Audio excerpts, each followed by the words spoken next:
இப்பொழுது நாம் எசேக்கியேல் எழுதின புஸ்தகம் 37ஆம் அதிகாரம் எடுத்துக்கொள்ளலாம். எசேக்கியேல் 37 1-14 வசனங்களை நாம் சிந்திக்கப் போகிறோம். இங்கே முதல் வசனத்தை நான் வாசிக்கிறேன். First, second, 3. 1ஆம் வசனம், 2ஆம் வசனம், 3ஆம் வசனம். எசேக்கியேல் 37ஆம் அதிகாரம். கர்த்தருடைய கை என் மேல் அமர்ந்து கர்த்தர் என்னை ஆவிக்குள்ளாக்கி வெளியே கொண்டு போய் எலும்புகள் நிறைந்த ஒரு பள்ளத்தாக்கின் நடுவில் நிறுத்தி என்னை அவைகளின் அருகே சுற்றி நடக்க பண்ணினார். இதோ பள்ளத்தாக்கின் வெட்ட வெளியிலே அந்த எலும்புகள் மகா திரளாய் கிடந்தது. அவைகள் மிகவும் உலர்ந்ததுமாய் இருந்தது. அவர் என்னை நோக்கி, மனுபுத்திரனே, இந்த எலும்புகள் உயிர் அடையுமா என்று கேட்டார். அதற்கு நான், கர்த்தராகிய ஆண்டவரே, தேவரீர் அதை அறிவீர் என்றேன். கிறிஸ்துவுக்குள் பிரியமானவர்கள், இந்த 3 வசனங்களை நாம் பார்க்கும் பொழுது இங்கே தீர்க்கதரிசி ஆவிக்குள்ளாக நிரப்பப்படுகிறார். ஆண்டவர் அவரை ஒரு பள்ளத்தாக்கிலே, அங்கே எல்லாம் உலர்ந்து போன எலும்புகள், ஆயிரக்கணக்கான எலும்புகள் காணப்படுகிறது. அதை பார்த்து கேட்கிறார், இந்த எலும்புகள் உயிரடையுமா என்று தீர்க்கதரிசியிடம் கேட்கிறார். Can this bones live? இதுதான் இந்த காலை வேளையிலே முதலாவது ஆண்டவர் அங்கே தீர்க்கதரிசியை கேட்ட அந்த கேள்வியை நான் உங்கள் முன்பதாக வைக்கிறேன். இப்போ உங்களையும் என்னையும் பார்த்து இப்படிப்பட்ட ஒரு இடத்துல கூட்டிகிட்டு போய் அங்கே எல்லாம் எலும்புகள் எல்லாம் உலர்ந்த எலும்புகள், ட்ரை போன்ஸ் எல்லாம் கிடக்கு ஆயிரக்கணக்கில். இதுக்கு உயிர் வருமானு கேட்டால் நமக்கு என்ன பதில் சொல்ல முடியும்? இங்கே தீர்க்கதரிசி ஞானமாய் ஒரு பதில் சொல்கிறார். தேவரீர் அதை அறிவேன், கர்த்தராகிய ஆண்டவரே நீர் அதை அறிவீர் என்றேன் அப்படிங்கிறாரு. அதாவது யூ நோ லார்ட் அப்படிங்கிறாரு. அங்கே கொஞ்சம் தப்பிச்சுக்கிறாரு. எதுக்கு இப்படியும் சொல்ல வேணாம், அப்படியும் சொல்ல வேணாம். ஆனால் தீர்க்கதரிசிக்கு தெரியும் இது உயிர் அடையும் என்று. ஆனாலும் ஆண்டவர் மீது அவர் சொல்லட்டும்னு அவர் அந்த பதிலை சொல்லுகிறார். இந்த கேன் தீஸ் போன்ஸ் லிவ்? இது ஒரு வித்தியாசமான ஒரு சூழ்நிலையாக இருக்கிறது. இப்படிப்பட்ட ஒரு காரியம், ஒரு செத்த எலும்புகள், அதுவும் நிறைய ஆயிரக்கணக்கான இருக்குது. அது எந்த எலும்பு யாரோடதுன்னு தெரியாது. ஆனால் அதுக்கு உயிர் எப்படி வரும்? எலும்புகள்லாம் உயிர் அடைகிறதுக்கு வாய்ப்பு இல்லை. அவ்வளோதான்.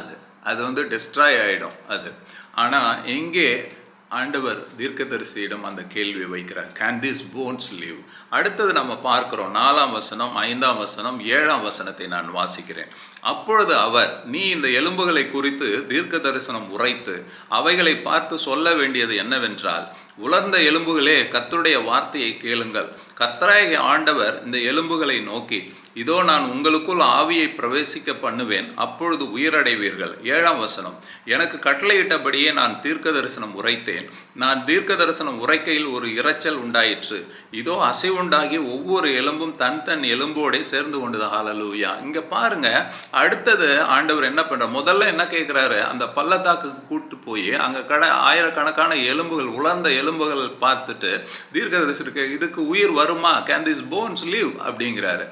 அடுத்தது என்ன பண்றாருன்னா, ஆண்டவர் தீர்க்கதரிசியிடம், நீ இந்த எலும்புகளை குறித்து தீர்க்க தரிசனம் சொல்லணுங்கிறாரு.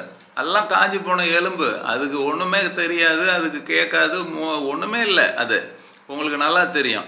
அதை பார்த்து, உலர்ந்த எலும்புகளே, கர்த்தருடைய வார்த்தையை கேளுங்கள். இதோ நான் உங்களுக்குள் ஆவியை பிரவேசிக்க பண்ணுவேன், அப்பொழுது உயிரடைவீர்கள் அப்படின்னு சொல்லுங்கிறாரு. Prophesy to this bones. ரெண்டாவது, ஃபர்ஸ்ட் ஆண்டவர் தீர்க்க தரிசனம் கேட்குற, கேன் திஸ் போன்ஸ் லிவ்ங்கிறாரு. ரெண்டாவது என்ன சொல்றாருன்னா, ப்ராஃபஸி டு திஸ் போன்ஸ், தீர்க்க தரிசனம் சொல்லுப்பா, இந்த உலர்ந்த எலும்புகளை பார்த்து சொல்லு, நான் உங்களுக்குள்ள ஆவியை பிரவேசிக்க பண்ணுவேன், நீங்கள்லாம் உயிரடைவீங்கன்னு. அந்த தீர்க்க தரிசியும் எசேக்கியா என்ன பண்றாரு? எசேக்கியேல அதை அப்படியே பண்றாரு பாருங்களேன். நான் தீர்க்க தரிசனம் உரைத்தேன், உரைக்கையில் ஒரு இரைச்சல் உண்டாயிற்று. இதோ அசைவுண்டாகி ஒவ்வொரு எலும்பும் தன் தன் எலும்போட சேர்ந்து கொண்டது. மிக ஆச்சரியமா இருக்கு பாருங்களேன். எலும்புகள் எல்லாம் அசைந்து அதாவது ஒரு அதனுடைய இப்போ ஒரு மோசஸ்ன்னு ஒருத்தன் இறந்துருக்கிறான்னா, அவனுடைய தலை ஸ்கல்லு சேருது, அவனுடைய ஹேண்ட் போன்ஸு எல்லாம் ரிப்ஸு எல்லாம் ஃபுல் ஸ்கெலிட்டன் அவனோடது மட்டும் சேருதுங்கிறார். கிறிஸ்துக்குள் பிரியமானவர்கள், இது இந்த ரிசரக்ஷனுக்கு ஒரு எக்ஸாம்பிளுங்க. நம்ம நினைக்கலாம், நம்ம புதைக்கிறோமே, எரிக்கிறோமே, இல்லை ஆக்சிடென்ட்டில் சாகுறாங்களே, அவங்க எப்படி உயிரோடு எழும்புவாங்க? See, God can do anything. கிறிஸ்துக்குள் பிரியமானவர், இந்த ரிசரக்ஷன், உயிர்த்தெழுதல் போல இது பார்த்தீங்கன்னா, இது ஒரு பெரிய முன்னாடியே ஆண்டவர் தீர்க்க தரிசனமாய் சொல்லுகிறார். எலும்புகளுக்கு தீர்க்க தரிசனம் உரைக்க சொல்லுகிறார். அதுவும் என்ன எலும்புனா, dry bones. Prophesy to this dry bones. தீர்க்க தரிசி அதை சொல்றாரு. அங்கே பார்த்தீங்கன்னா அங்கே ஒரு அசைவு உண்டாகிறது, எலும்புகள் எல்லாம் அசையுது. அதாவது தன் எலும்போடே சேர்ந்து கொண்டது. அதுதான் ஒண்டர்ஃபுல் திங்ஸ்.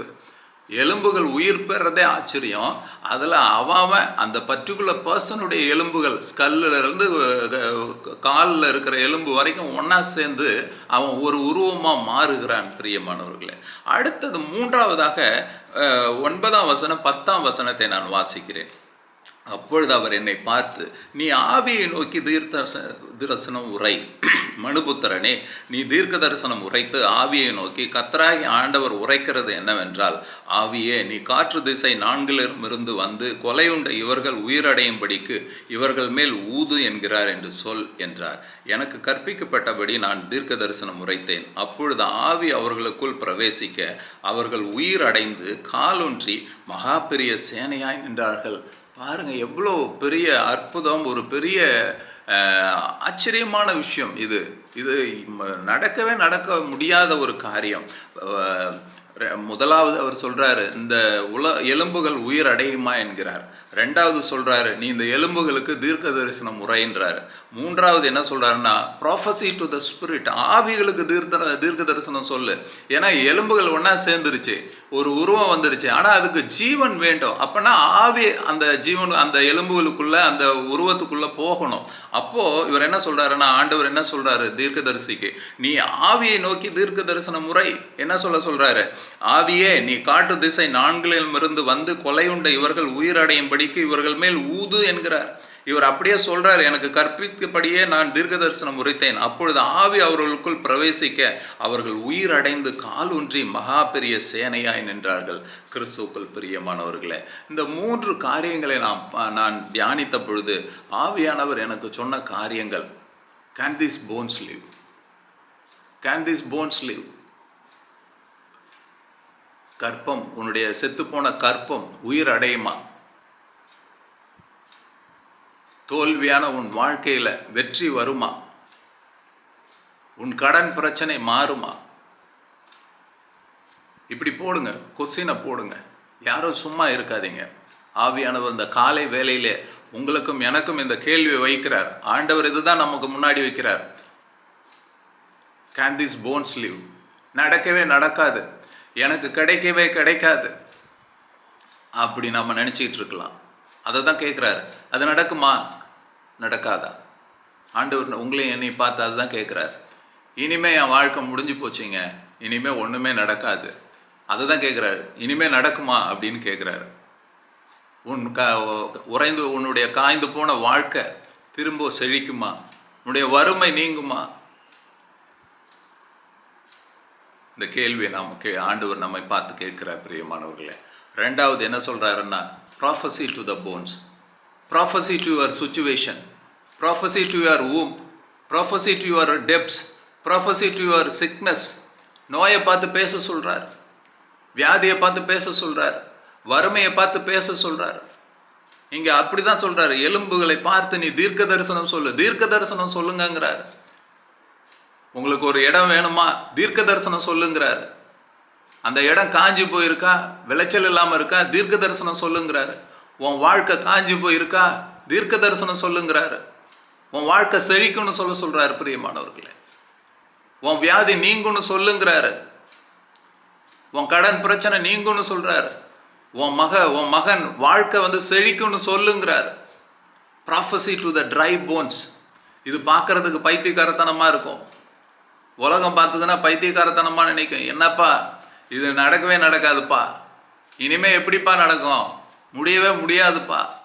ஆனால் ஆவியானவர் சொல்றாரு, prophecy to your try situations. உங்கள் சூழ்நிலை எப்படி இருந்தாலும் அதை பார்த்து தீர்க்க தரிசனம் சொல்றாரு. இப்போ தீர்க்க தரிசனம் சொல்லுங்க.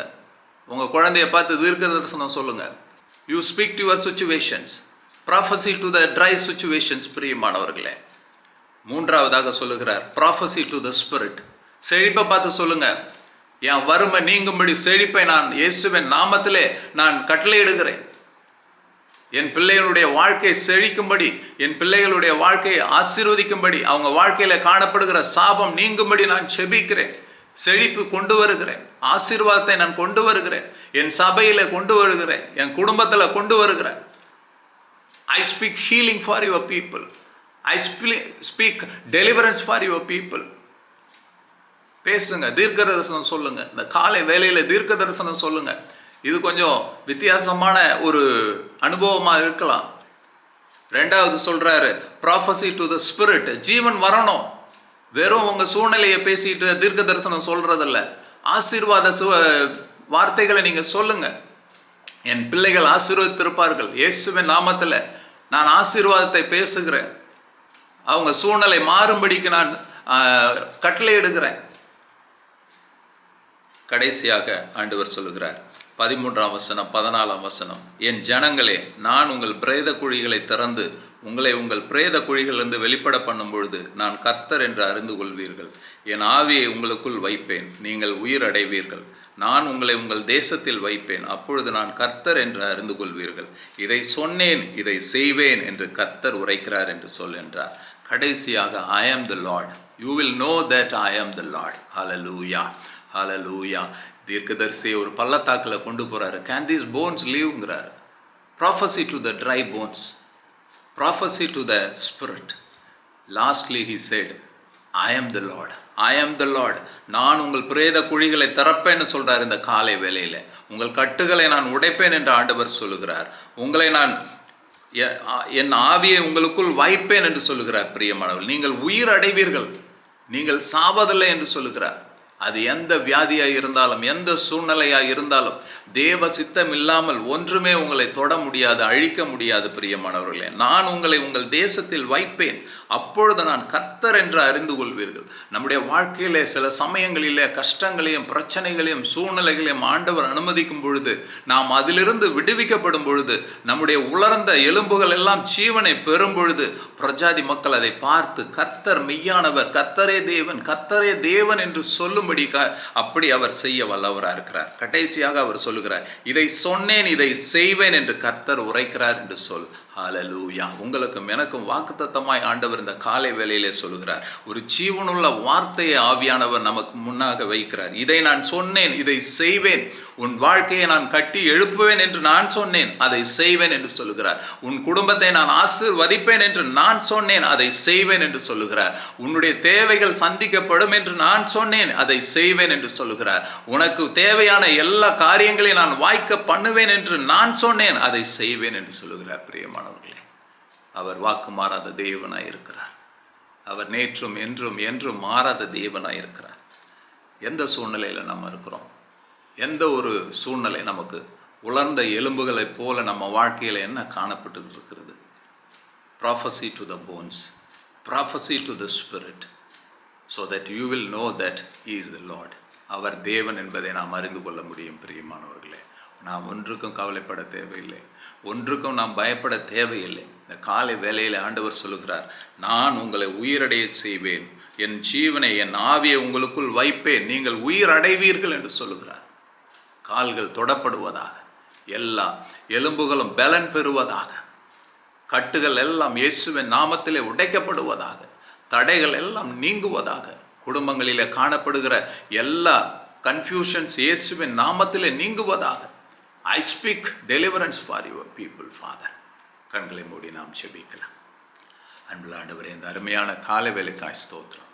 Can these bones live? You know, Father. Prophecy to the dry bones.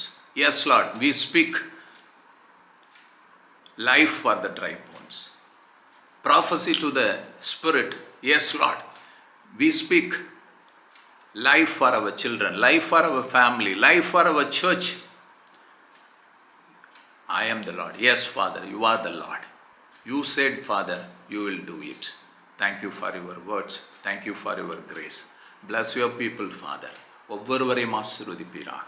இந்த தீர்க்க தரிசனங்கள் இந்த பிள்ளைகள் வாழ்க்கையில் நிறைவேறும்படிக்கு நான் ஜெபிக்கிறேன். துதி கன மகிமையாவும் உமக்கே செலுத்துகிறேன். இயேசு கிறிஸ்துவின் நாமத்திலே ஜெபிக்கிறேன் பிதாவே. ஆமென். ஆமென்.